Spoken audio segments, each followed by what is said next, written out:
We have a lot of material to cover today, and that's just to get through fathers and daughters.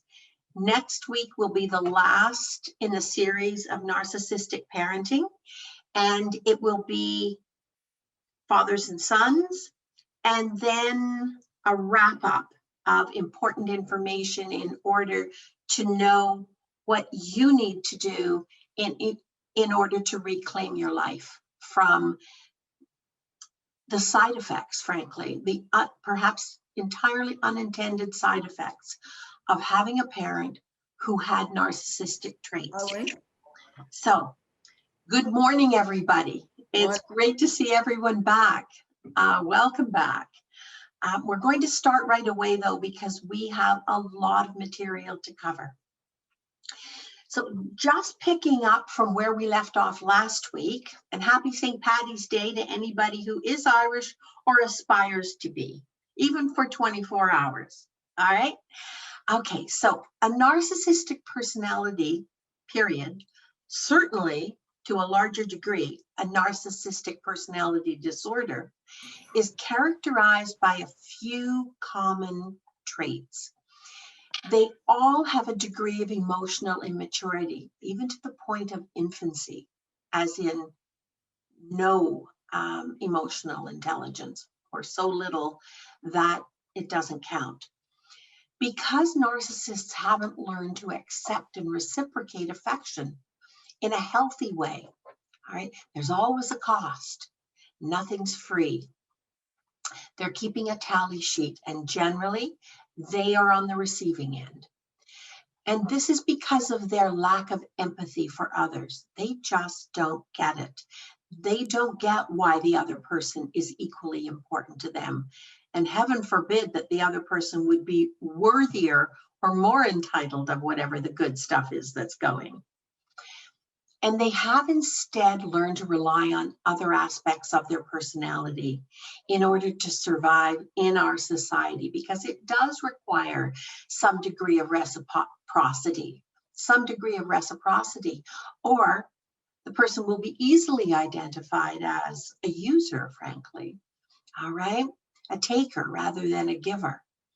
And it isn't good to be exclusively one or the other of taker or giver. That we are all entitled to our healthy balance of both. And if you aren't getting it, you're the one who has to identify that. You're the one who has to plug into whatever resources are healthy, good, sound, best practice resources are available to you in order to reclaim it, because you don't get back yesterday. All right. And if you wasted it being a victim rather than being a living, thriving human being, it's gone. So start today.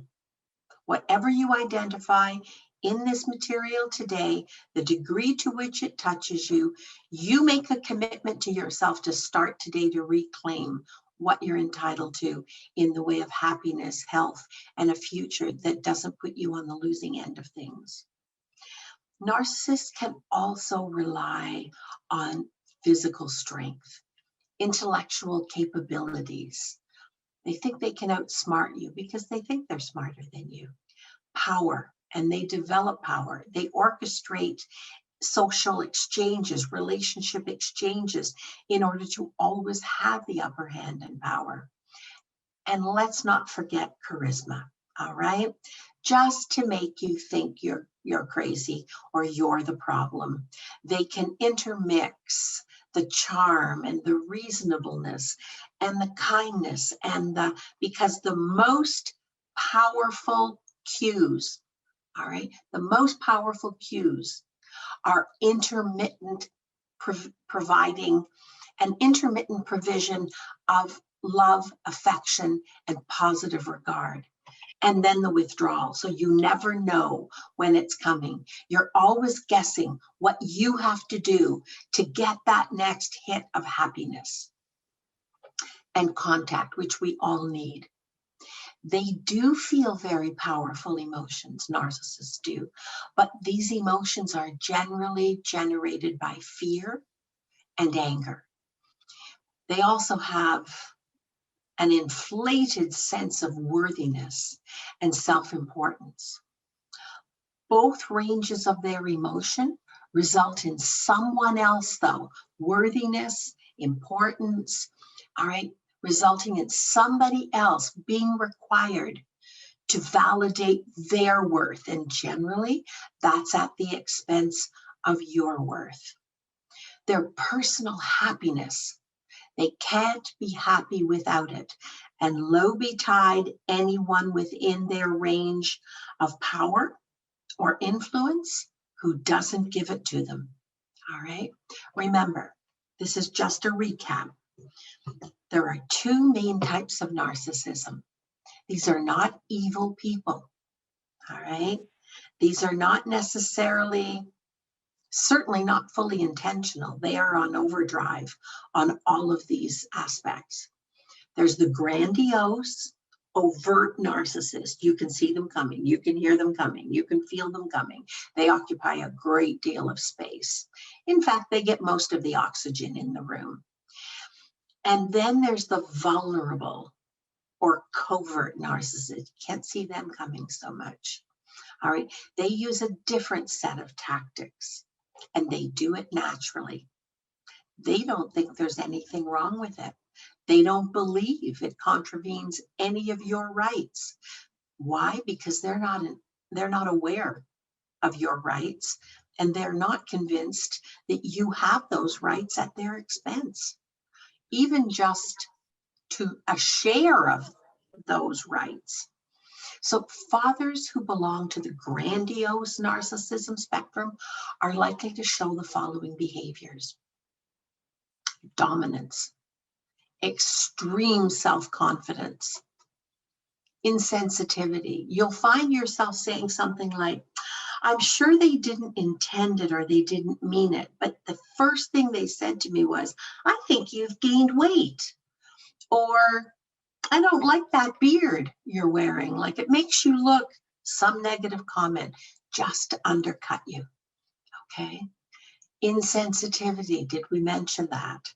Lack of consideration for others. Insensitivity to anyone else's needs. And authoritarianism. They're in charge. Don't make any mistake about it. They openly demand to be the center of attention. They desire and they openly require admiration from you. They love to brag.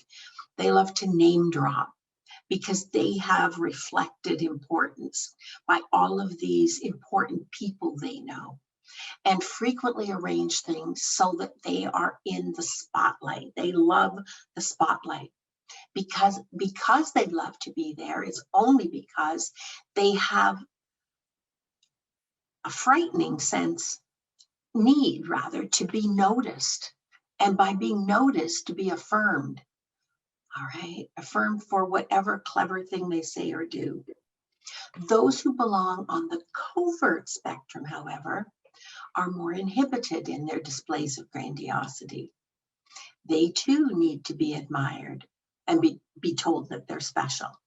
They too have a false sense of grandiosity, as well as a very quiet, somewhat hidden, inflated ego. But if they're fathers, all right, when you compare both types of narcissism, these covert narcissists will be more passive aggressive, right? You'll feel a smack, but you won't see it coming. They appear more vulnerable, sometimes even needy, and very sensitive. You've hurt them. You've offended them. You've done something to negatively impact them. Okay, and they're very, very sensitive to criticism. Sometimes, however, what they call criticism is just legitimate feedback. It will never be portrayed as feedback, and you will have done it to them. Somebody's always doing it to them. The base personality in both cases, however, is the same. Remember, lack of empathy, so get out of the way. They both feel that they're special, even the needy, vulnerable ones. They both have an inflated sense of self-importance, and they both dream and feel entitled to be not just affirmed, but adored. All right.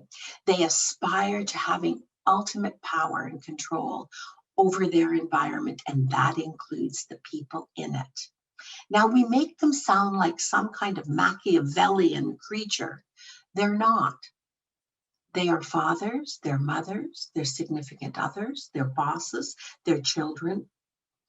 And sometimes we have the occasional trait too. Sometimes we learn to survive by denying our true nature, our true needs. What was the point in having them anyway? And as affirming and mimicking what clearly wins. Nobody wants to be the loser all the time. When these guys or these people win this way, it's kind of human nature to want a little piece of that. Just watch out for that in yourself. It's easy to kind of ride that line just to survive. Okay? All right. So the other thing about covert or overt narcissists is you're likely to be experiencing the rejection, even to the point of abandonment, that they are aspiring to having exactly the opposite. That train only goes one way, folks, all right? And you aren't on it, all right? Okay. So where they're feeling worthy in the most earned and entitled way, you're feeling, get ready for it, because I've heard many of you say this, unworthy. Did any degree of the sense of unworthiness, and you know it because you're saying things like, it's funny, I can always do it for other people, but I just can't seem to put the same energy and focus and work into myself. Hello, knock, knock, knock, knock. Are we? Open the door, because is there any of this that has happened? You weren't born unworthy. You weren't born with a sense of that. It came upon you somewhere, somehow. All right? Don't be afraid to own what's true. You are not disparaging. You are not disentitling. You are not being a bad daughter, son, wife, husband, partner, friend. All right? You're not rejecting these people. You're just turning the light on and starting to call it what it is. Only for your own self-protection. Only so that you can be more aware to choose a different path for yourself. They're still going to be who they are. But now you can see them coming. Now they can't get through. They can't make these covert narcissists can't make you crazy wondering, am I imagining this? And then the next little bit of charm. Oh, look, they did that. Here's the thing. When somebody is trying to have or says they're trying to have a positive, healthy relationship with you, they have to be interested in knowing what your needs are and doing the best of their ability to help meet your needs. Not any old need that happens to be lying around that they see as easy for them. All right? Well, they gave me this. Yeah, but is that what you needed? Is that what you were asking for? Hello? Maybe that's just something that was easy and kind of a leftover that you got. If you're not expressing your needs, that's one thing. You're a little further down the continuum then. All right? You need to come back up to the start button. All right? Because you need to be expressing, you need to be wondering, what are my needs? That's not selfish, that's survival, that's healthy, because then you can communicate appropriately, effectively, in a timely way what your needs are. Then you give the other guy, if they're genuine, if they're healthy, and they really want to be in a relationship that is reciprocal, all right, you give them half a chance to understand and meet your needs the best that they're able to, remembering that in a healthy relationship, it's going to be your obligation as well to do your best to meet their needs. There's a reciprocity to it, right? If you're not feeling the reciprocity, ask yourself first, am I giving the right cues? Am I putting the right work in necessary to know what my needs are? All right, and sometimes needs change too. Are you feeling unworthy? Do you come from a legacy of unworthy? To any degree, it doesn't have to be absolute. A little mess cleaned up is still great. You don't have to have the biggest mess in the world and be disabled by it to call it. As well as, are you feeling unlovable? Have you attracted partners in the past that weren't a good fit because you weren't quite sure what your needs were? And now you're gauging your unlovableness by relationships where either you weren't giving the information that was needed to hit the mark because you weren't putting the work into knowing it, or you feel it's selfish to express your needs. It's a good test about how healthy the relationship is, all right? Or you just happen to be partnering with the wrong people who weren't a good fit. It doesn't have to be anything bad or wrong there. It's just that now you know more. Now you can drill down more. Now you can see further ahead. All right. All right. Have you also from past relationships, even childhood, felt less than? You never quite measured up.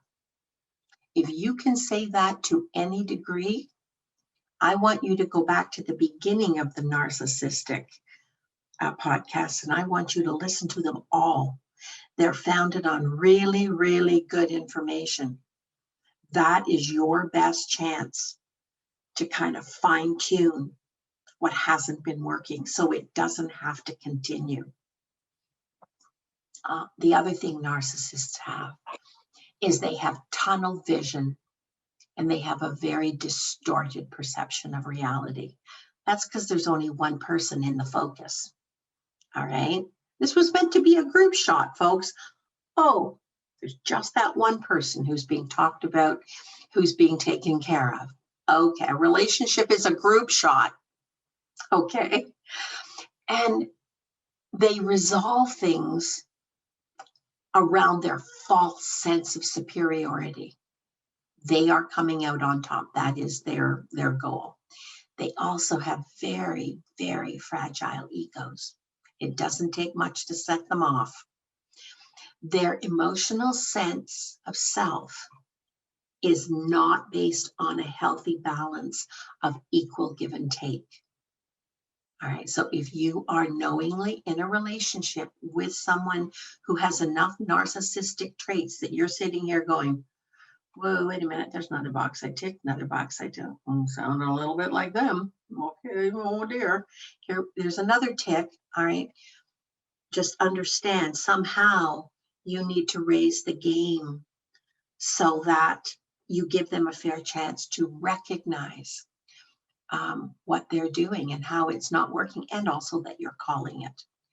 Because if people survive in these relationships, it's going to take the starch out of you because there's really only one person in the relationship.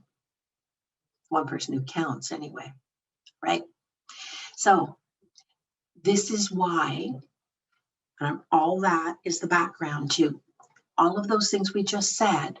This is the background to their relationship with their children. Okay, even if it's in the past, it's based on conditioning and conditional love. There is nothing that's for free. Because of the child's vulnerability, the narcissistic parent has a high degree of success. All right. And children often feel extreme need to succeed and impress everyone. And sometimes, often, that carries over into perfectionism as they move forward. All right. But here's the thing. No matter how successful they are, no matter how many pieces of evidence there happen to be that people are doing well, that they're at the top of their game, it's never enough. Did I mention the conditioning? All right. And in order to prove that children are doing this, even as little ones, mommy, daddy, what do you want? If it didn't go right, it has to be about me, because that's natural to children. I did something, I was bad. And the need to be perfect is commonly because of this conditioned belief that they need to succeed. They need to please the parent. But the guilt, quite often too, with narcissistic parents, in order to maintain control, the goalposts move. You're never quite sure. You're never quite sure of what you're aiming for, all right?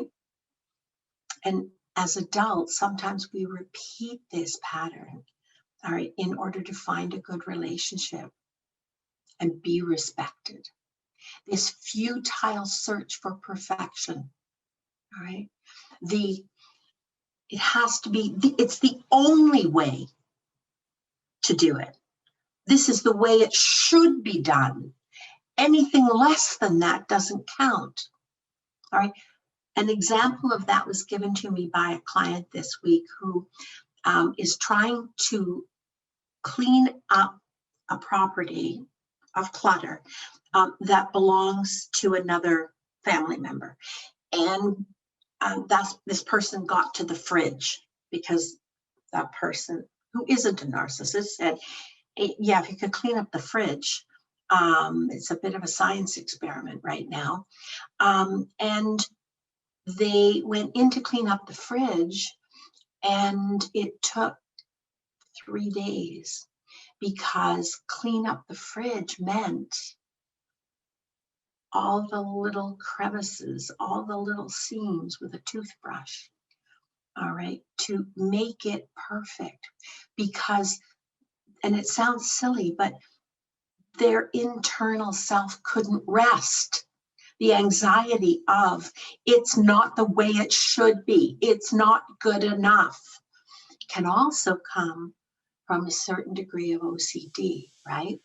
It causes a lot of misery and a lot of anxiety and depression, that sense of not being enough yourself. And whatever you work to achieve can never be enough, no matter how hard you try. Okay. There's a disproportionate need on behalf of the child to make their fathers. We're going to talk about fathers today. It could be mothers too. We're going to talk about fathers, it's especially fathers as they parent daughters. Next week, we're going to do sons, fathers and sons, and then okay, how do you get out of this mire? So they have a disproportionate need to make their fathers proud of them. All right. And as an adult, when parents pass, especially fathers, the number of people who can be brought to tears by, I remember as he was failing, he said how proud he was of me. And that just completed, I'm off the hook. Okay. So the other thing you need to know, though, remember last week we talked about parents create this dichotomy. They have, in order to really fine tune the manipulation, what they do is they appoint, for no good reason, one child to be the golden child and the other child to be the scapegoat, right? So if you're not the favored golden child, all right, then maybe another thing that is generated within you, which is not uncommon, if not the need to succeed and make them proud, because you've pretty much given up on that one. You know, that is not a winning combination here. Your name isn't on that ticket. What they do, what we can be manipulated into doing, is working just as hard to prove them wrong, which is a really negative mindset. All right, because this person, remember we talked about the committee in your head and all the voices, not that you're not actually hearing, but the echo of them is there. This person, if they're a narcissist, this narcissistic parent or significant other, they're pretty much the chairman of the committee, all right? And they are the strongest and last voice that you can silence because of the power of conditioning and manipulation, which remains on the tape in your head. And if you've listened to that tape in your head long enough, many of us have voiced over what was said by others who were significant enough. We're now saying it to ourselves. So there's that echo. Watch for that. Okay. So another way that narcissistic parents or significant others can really get the jump on you is a 3-step process. The first step is love bombing. All right, we'll talk about that in a minute. Followed by criticism, devaluation. Followed by, sorry, you didn't make the cut. You're not important enough or worthy enough for me. Discard. Okay. In the case of narcissism, while we're growing up, as a child, we're very, very vulnerable. All right. And the child experiences those first 2 phases very strongly. Okay, these are because both of them, the love bombing and the devaluation, are provided intermittently, very powerfully. All right, and this is natural. This is not a Machiavellian plot among a narcissistic parent. This is the way it works naturally. All right, these two are very closely entwined. So love bombing, where you just feel like you're, oh, wow, I've made it. I'm safe. It's great. I am good. They do love me, with evaluation. All right. And then they don't, and both, they don't happen either in just one order of sequence. It can be crazy making. And then the discard at the end usually happens when the child resists. No, wait a second. You know, I want this. I want this. Usually that discard happens with that resistance or rebellion, depending on what the personality of the child is, against, in this case, we're talking about fathers, the father's wishes or demands. You're not going to do, well, so much for that. So much for that. I have the power to make you feel loved and worthy, and I have the power to put you out in the cold. Now, which do you want? Because there's a price to pay for both. There's a price to suffer for both. Okay. And when the child is rejected, they respond to that void, because what has just happened, get ready for it. Get ready for it. They have been deemed unworthy of the, I want this, I want the warmth, I want the love, I want the acceptance. You're not worthy of it. And that becomes like a tattoo that they wear. They brand themselves. When this happens often enough and powerfully enough, all right, that intermittent providing of love and affection, very powerful. All right, and that can stay with you. Is there any residual on anybody here today? Is there any of that residual? Because I want you to claim today. Today is the last day that that stays hidden.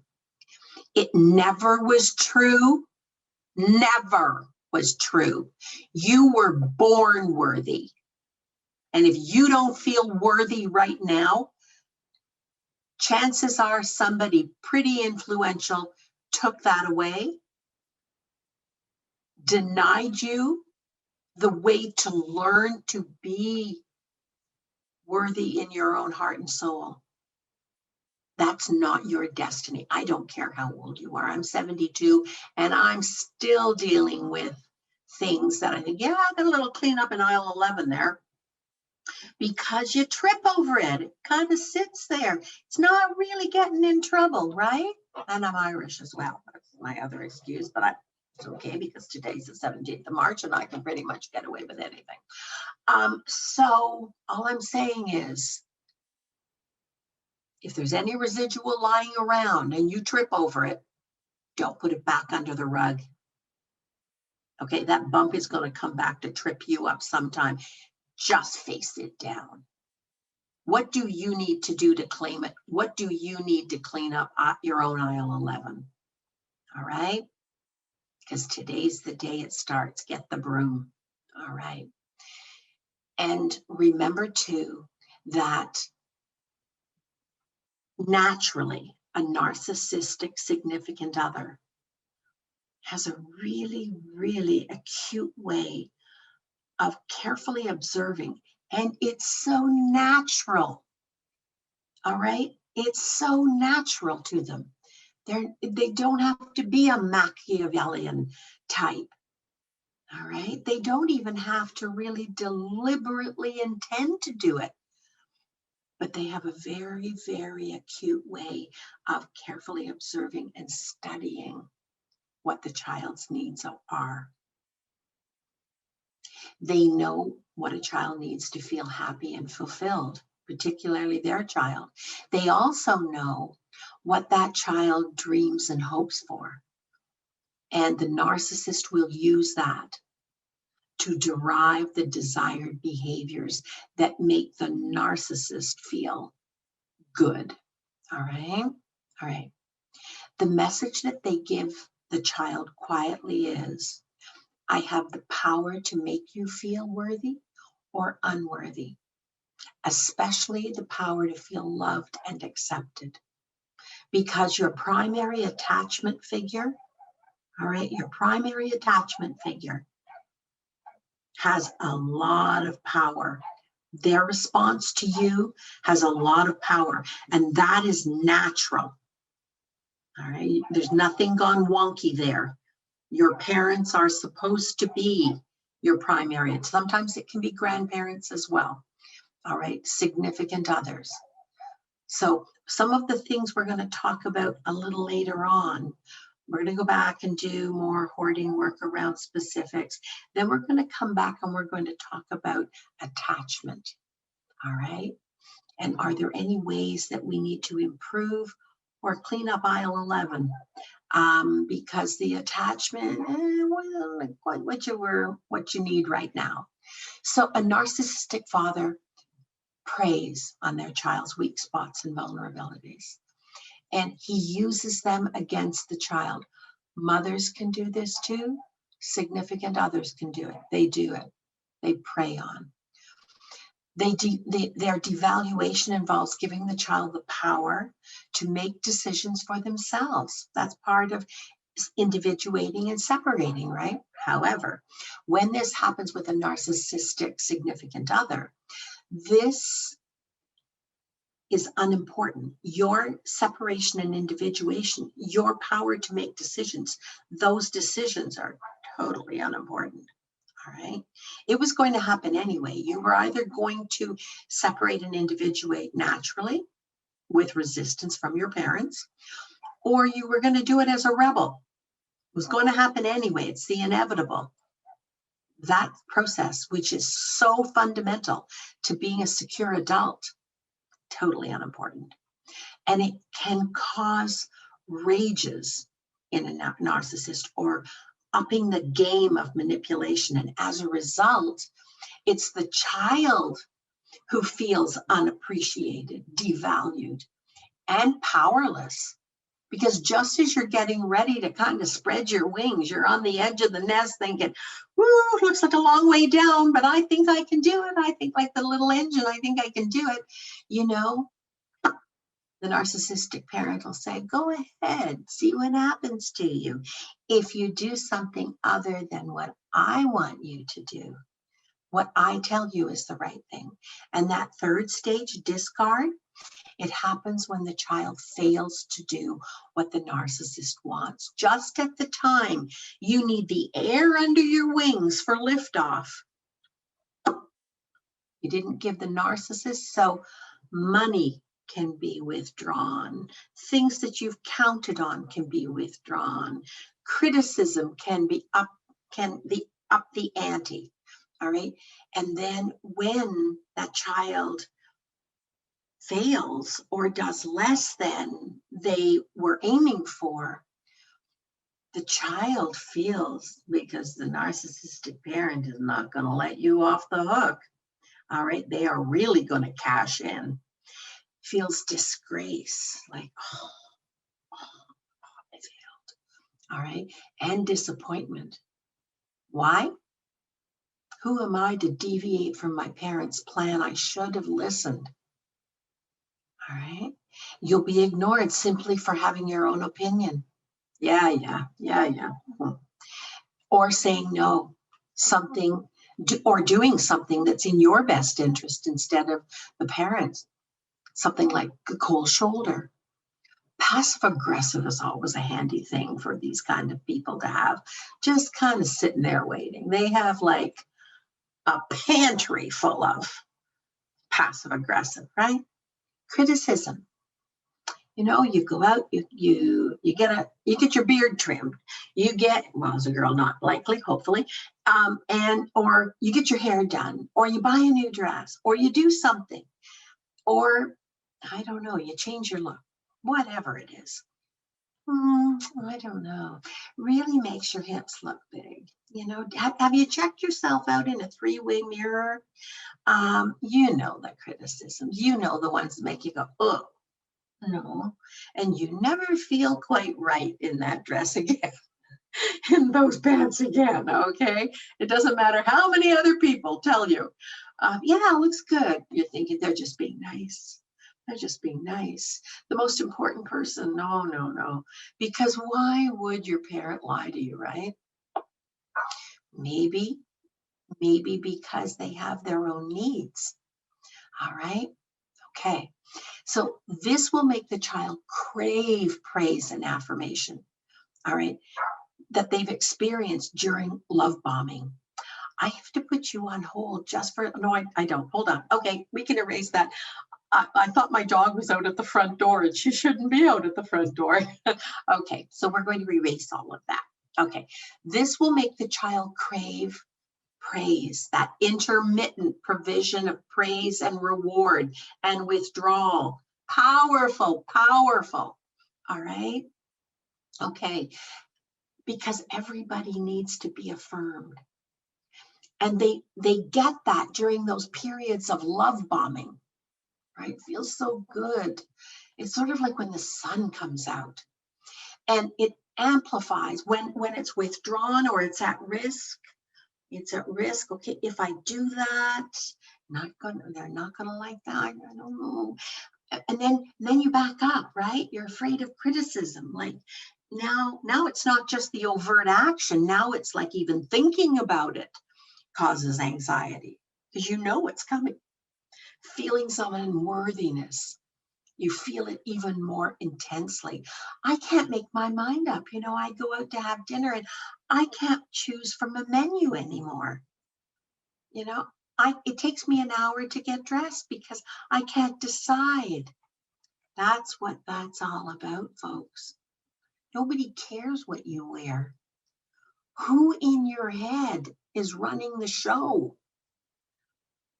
Or is it that there's that critic there's that critic, that chairman of the committee that's there saying, I don't know, that doesn't really go with that. And because you don't feel good enough to be on the outside, you've got this invisible critic, all right, that when you go out, somebody's going to say, I don't know. Did you check with your parents about that? I don't think they would have agreed. And now you're doing it to yourself. All right. Yeah. The child often feels extremely pressured after episodes of love bombing and the withdrawal of love bombing. The pressure, okay, to do favors. All right. To be the good child. To anticipate the parents' needs. All right. And they try harder and harder and harder to get back onto the better side, that, yeah, okay, I'm back in the love. Oh, okay. All right, because it feels so good and it feels so lonely and so cold and so afraid and so uncertain and so anxious when you don't get it, right? Hint. Start to give it to yourself.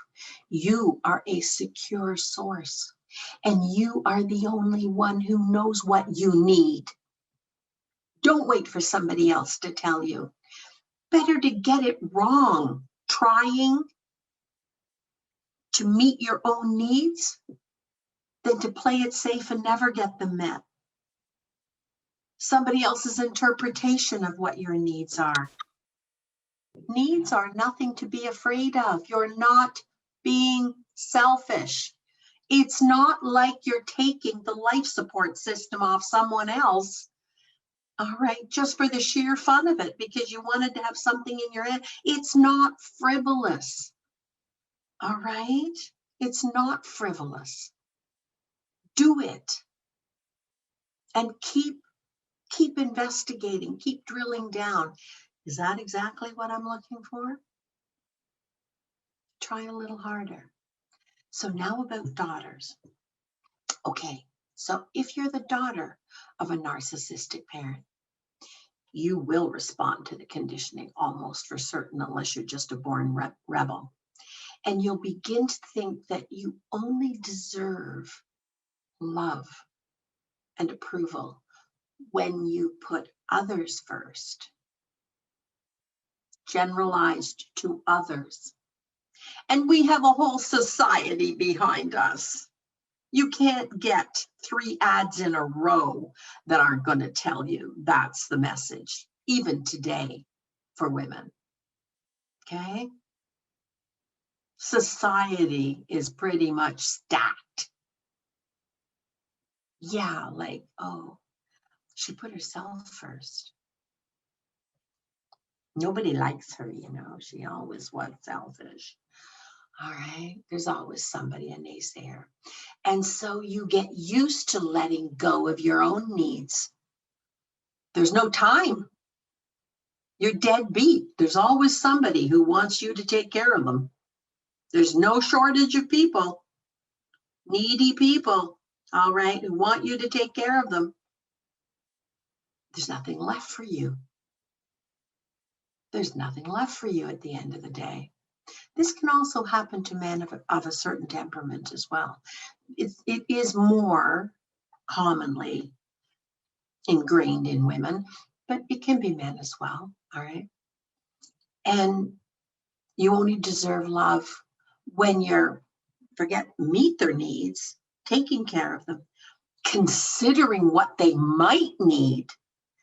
Now you just became a golden girl. Now even in your head, you don't have time and energy for yourself. You can wait. I can wait. I can wait. No, it's okay. No, it's okay. No, it's not okay. You don't get yesterday back. You don't get today back. The give and the take, remember, it's not selfishness. There's reciprocity. You are supposed to get a share of the good stuff going. First and foremost, now we'll up our game a little more. not just take care of people, not just put their needs first. Now you're even better. You somehow go to the front of the class. All right. If first and foremost, you try to please people, they don't even have to ask for it anymore. Okay, you're way ahead of the game. Now you're anticipating it. And when you become a people pleaser, you become a you denier. You become a you denier. You also have just entered into the realm of codependence. All right? You have just entered into the realm of codependence. Back away from codependence. All right? It is nothing but a manipulative game.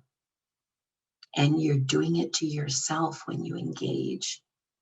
There will be no shortage of people trying to get you to engage because you can wait. They're more entitled, they're needier, and they're not even on the narcissism spectrum. The world is full of people who want somebody else to do, something as simple as being on a committee and this group's supposed to do something and they don't do it. They run into some challenge and they're going to look for some mark, frankly, who's going to, oh, I know how to do that. And I'll rush in and I'll put all of my stuff aside here. Just why? To prove yourself. You don't have anything to prove. And you certainly don't have it to prove to people who aren't even carrying their own weight, doing their own job. And the world's full of them. The world's full of them. Okay. Okay. Remember that anybody who sets that up or accepts that on any kind of a regular basis does not have your best interests at heart. So if you're fortunate enough, you may realize, and I'm hoping this podcast today shines a light on, to whatever degree, it doesn't have to be the worst case, to whatever degree that's happening, stop it. Shine the light on it. Realize that always pleasing them keeps you small. Why? Because you don't have the time, the effort, or the focus on what your life was meant to be. And there's never going to be enough left over. All right? There's never going to be enough left over.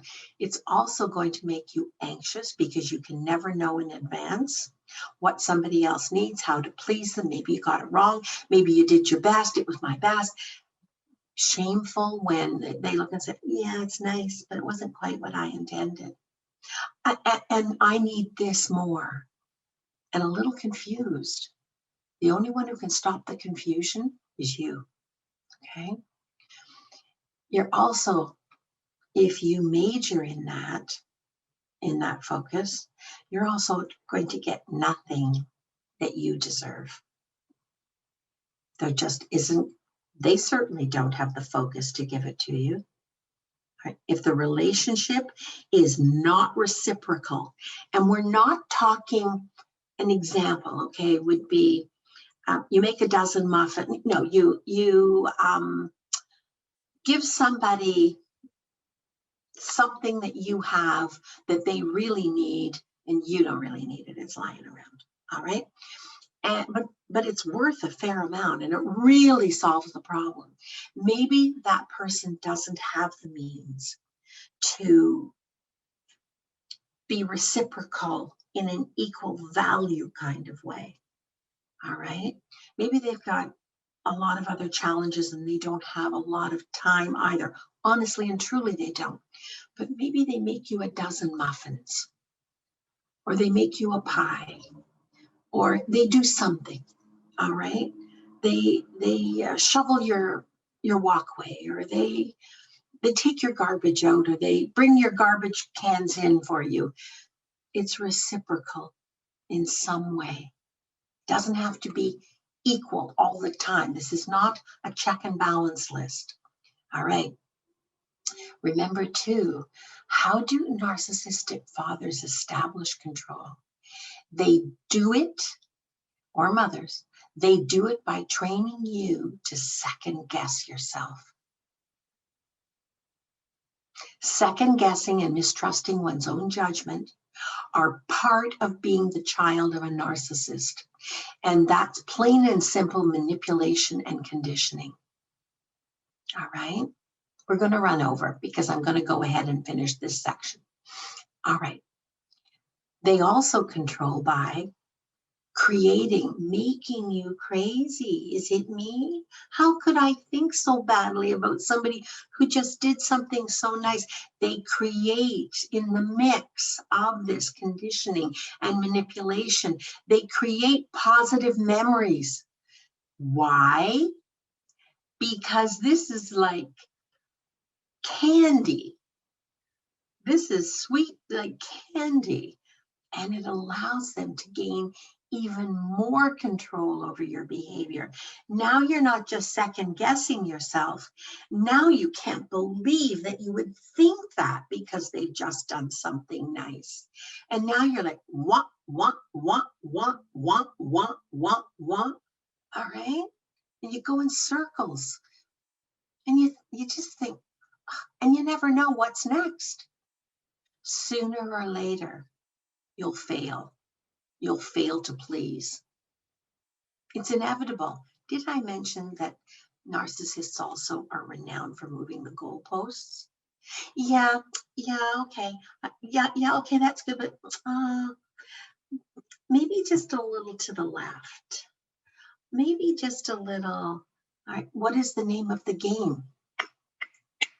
Keep you like the ever-ready bunny, focusing on them and what they need. They want control.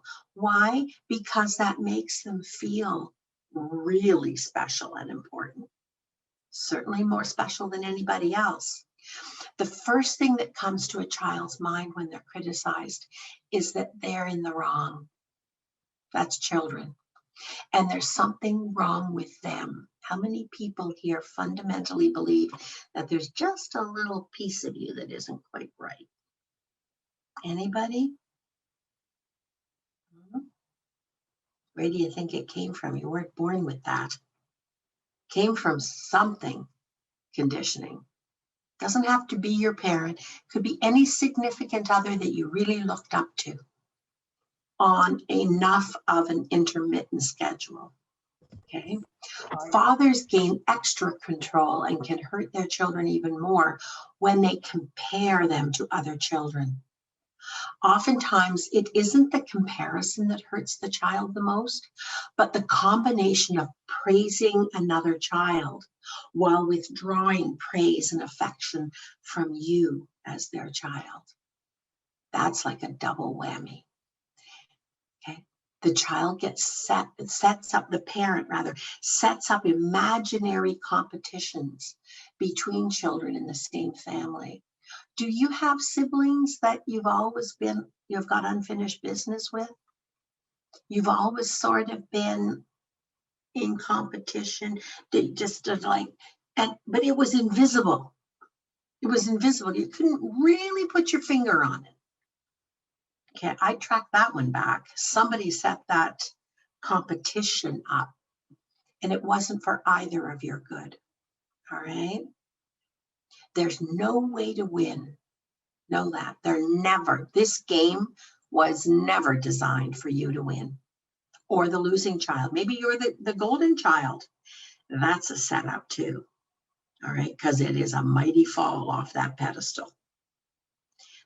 There's no way to win. They praise and criticize in front of you, in front of other children. They brag about one child's success and talents while commenting on the other child's but pity, he didn't get the dean's list, but he's a good boy. She's a good girl. And lack of comparable or sufficient talents, right? Sometimes that creates in the child who feels that they're inadequate at a point that there is no way to be adequate. It makes that child quite often want to prove themselves as being as good as that preferred other child. They just alienated you from a sibling, and after they're gone, do you think that rivalry is going to go anywhere? It remains alive and well unless the two of you confront it together and bring this game to an end. You're going to need each other later on. Everybody needs someplace to be connected, someplace to belong. The other side of the coin is over-exaggerating and bragging about their child's endeavors. This is another way fathers gain control. When a child starts to fulfill the desires and ambitions of their father's excess of criticism, based on criticism, it quickly transforms into excessive praise and acknowledgement. However,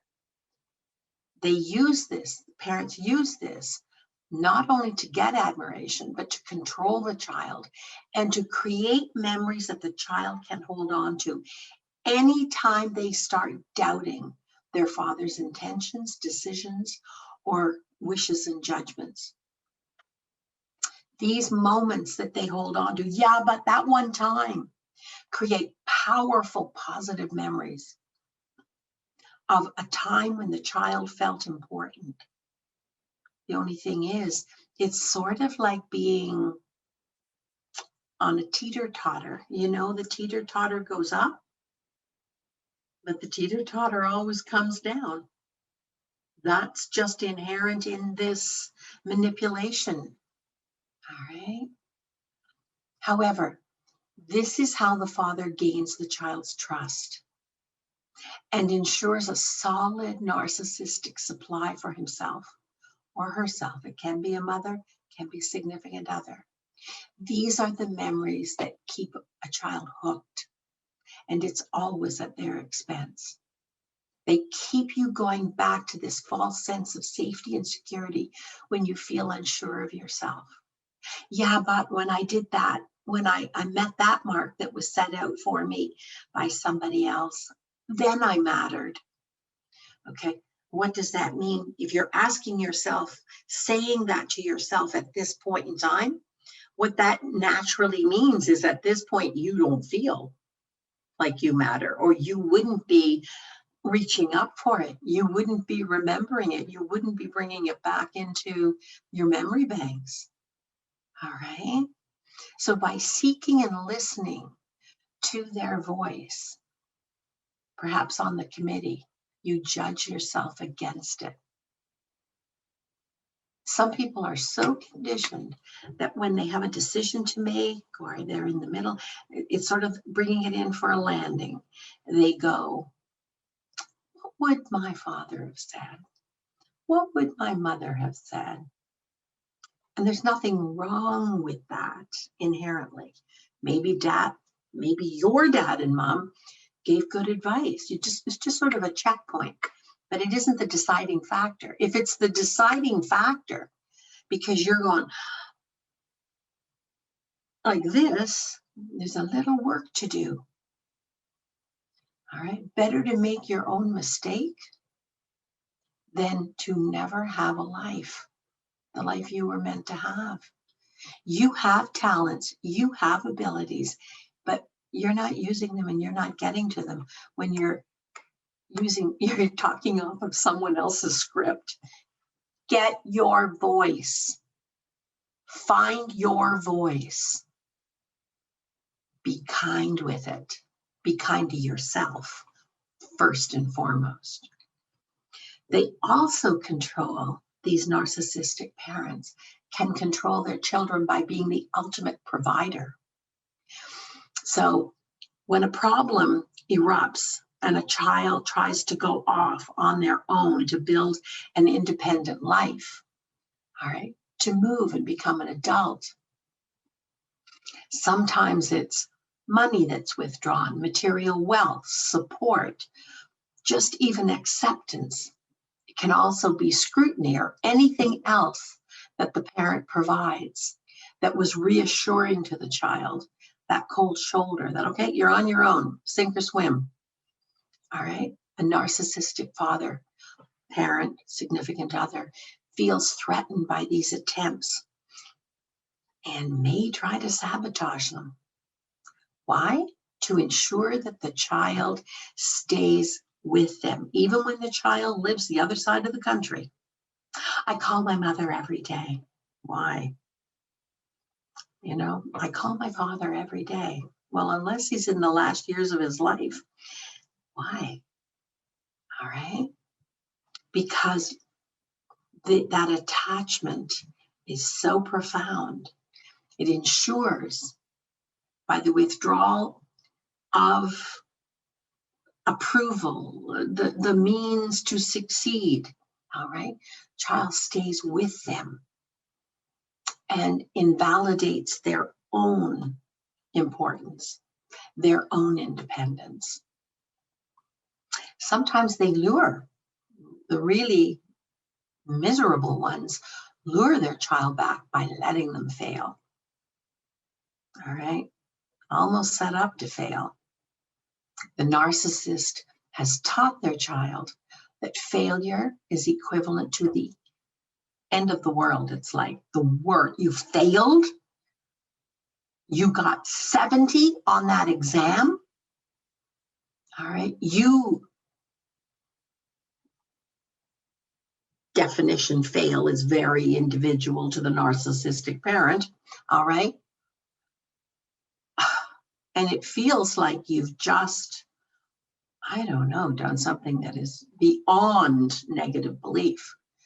All right. Just crawling. Where's that crack in the earth when you need it? Right? Okay. The narcissist has taught their children that if they fail, they're worthless. If they succeed, there's a sense of belonging to be had. There's a sense of safety. There's a sense of, don't call it unconditional love, conditional love. But you're not going to get it if you fail.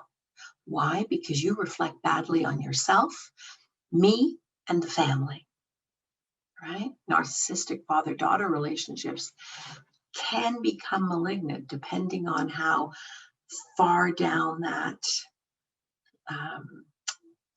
degree of narcissism, how severe that degree of narcissism is.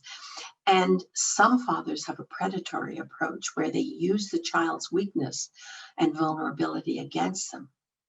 In society, fathers are seen as protectors, providers. The vision of maturity and wisdom, stability. This is something that the narcissist knows how to use to their advantage. Their girls are not only seen as, and they never say this, not only seen as property, but because of the societal image of what the role of a father is, they're easier to manipulate, okay, under the parental belief that I just wanted to keep you safe from the harsh, cruel world that can only harm you. So you need to stay under my protection. Okay, does this sound like a 17th century novel? Under your protection? Really? The world's a dangerous place.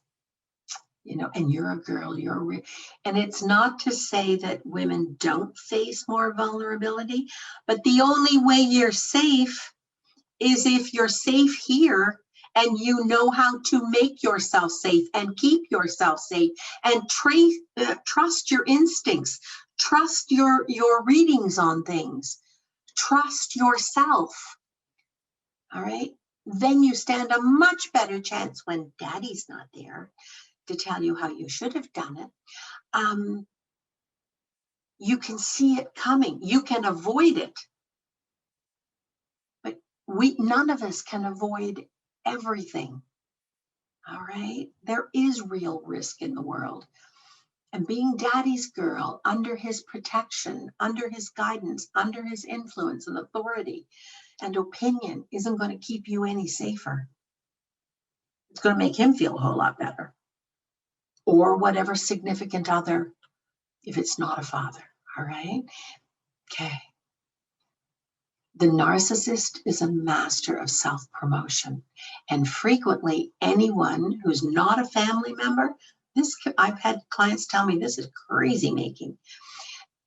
Anybody who's not a close family member will see this person as caring, trying their best to create a stable home and foundation for their daughters, for their children. All right. They're the rock of the community. They're their family's greatest supporter.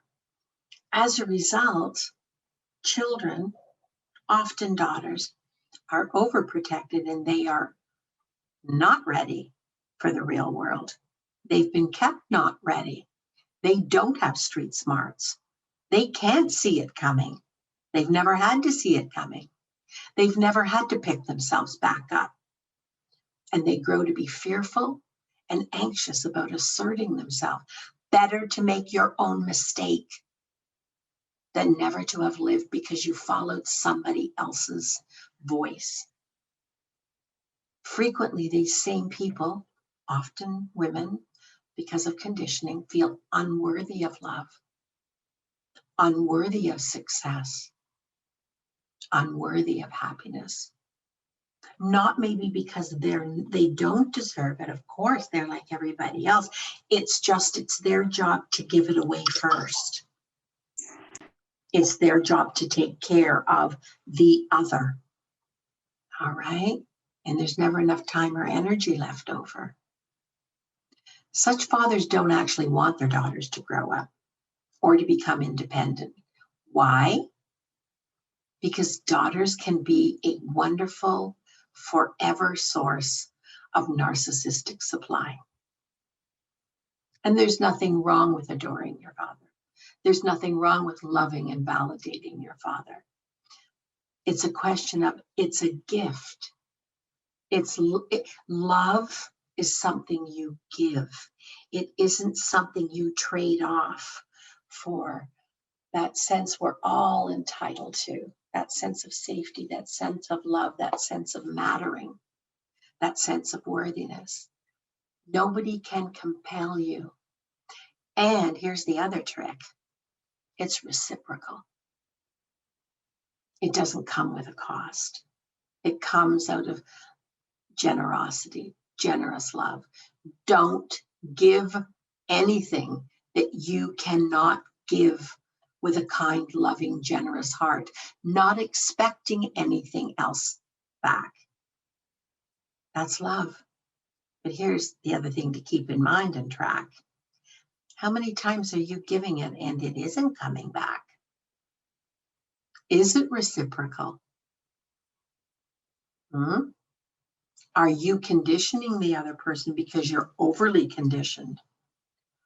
I'm not worthy. I'll give. I'd much prefer to give than to receive. You know why? Because when you receive, you're vulnerable.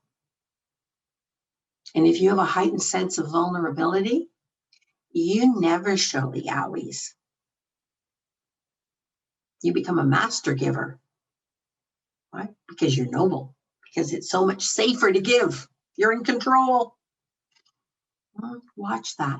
Watch for the reciprocity. Okay.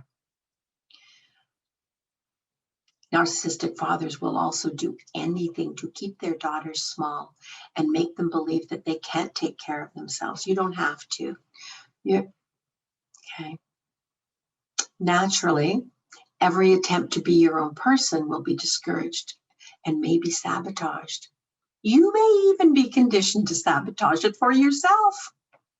Why put him to the trouble? Why put the other person to the trouble? All right. Nothing matters more with a true narcissist, and not everybody who has narcissistic traits has every one of these things. We know a few recently in recent past who do, but nobody has to have all these traits.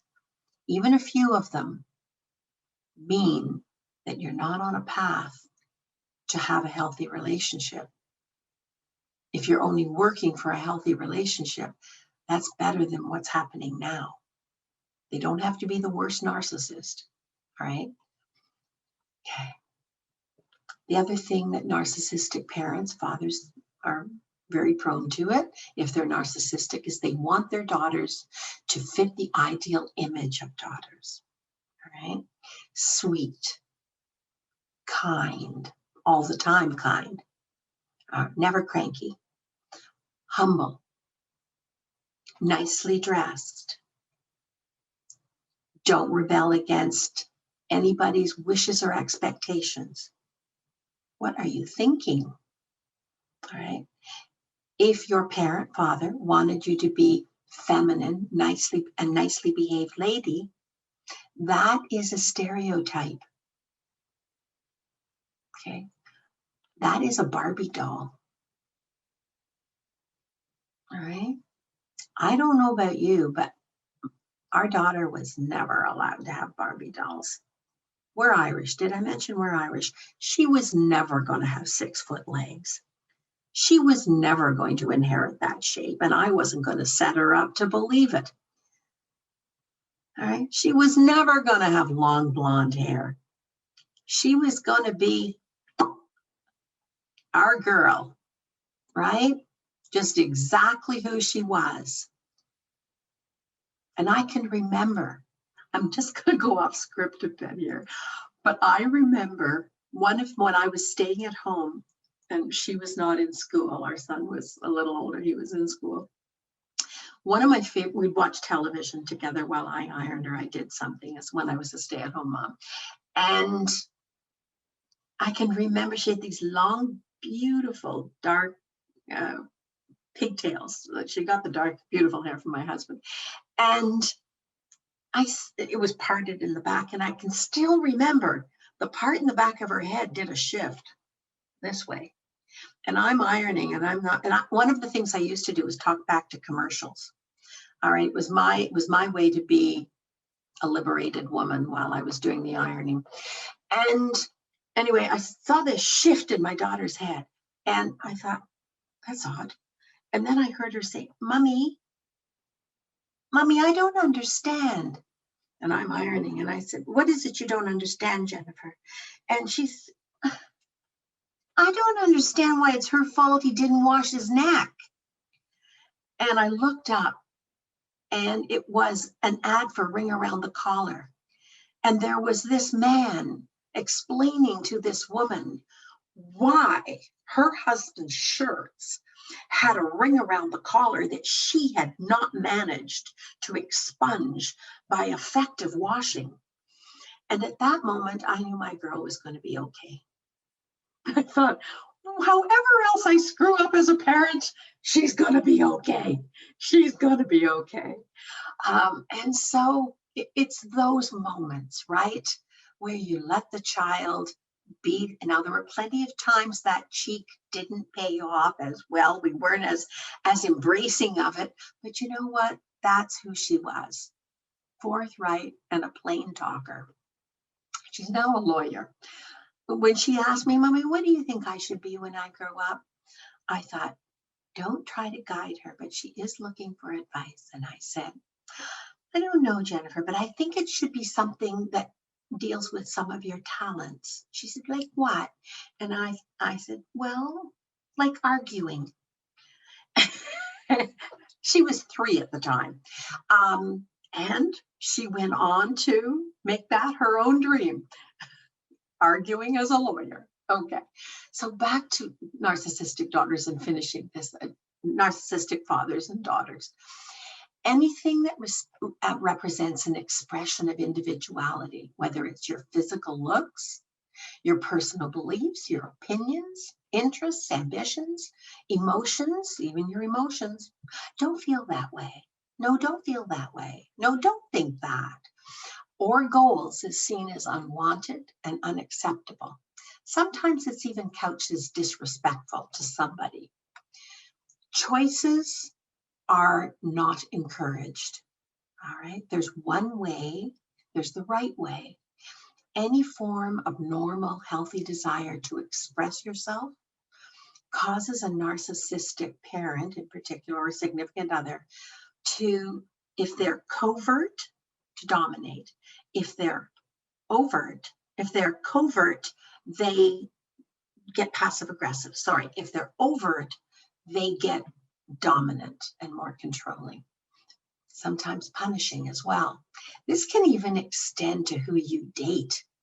Your friends, are your friends good enough?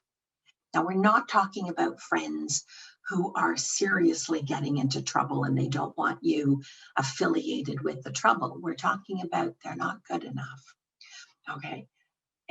Every other person in your life is seen as competition. All right. So, or they can go the other way, which that withdrawal, it's the extremes, right? That being uninterested in the person's social life until the daughter does something that defies the boundary of the narcissist. Right?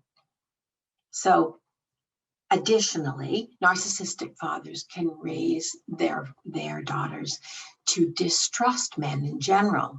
They're all a bunch of, you know what, every man except him is a threat and may influence daughters to see men as opportunists or to be distrusted, all right, because that keeps her under his wing, under his protection. Does he mean to do this? No, it's natural. And frequently, she may even end up, we're going to end on this note, frequently daughters who lived in that orb, all right, in that relationship, may end up with a narcissistic, toxic, or in some way usury or abusive partner. All right. And sometimes you couldn't see that coming because that's all you knew. You knew that dance.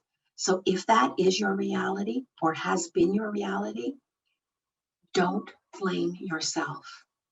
In the absence of knowing what the healthy target looks like and having an experience to know at all sensory levels how to figure that one out, how to sort the weed out from the chaff, as it were, we repeat the patterns we know because they're familiar and because we know those dance steps. And they don't, when you've lived that life, they don't feel that abnormal in the beginning. So if they've become something that is not healthy, that is not loving, that is not inclusive, all right, of your ability and right to be the person you were put on this earth to be, today's the day you start looking at that. And you do it with love and kindness and gentleness to yourself. All right. We repeat the patterns we know because they're familiar. There's also another theory, and I also believe in this.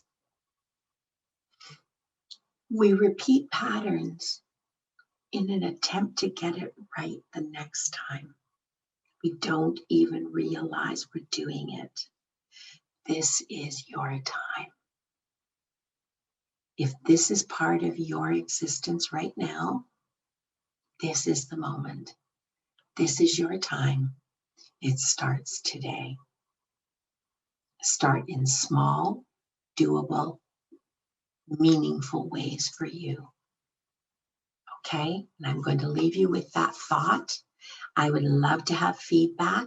Send me an email. Tell me about other things you want to know more about. I've only been in practice for 19 and a half years as a hoarding specialist and more than 35 years as a social worker.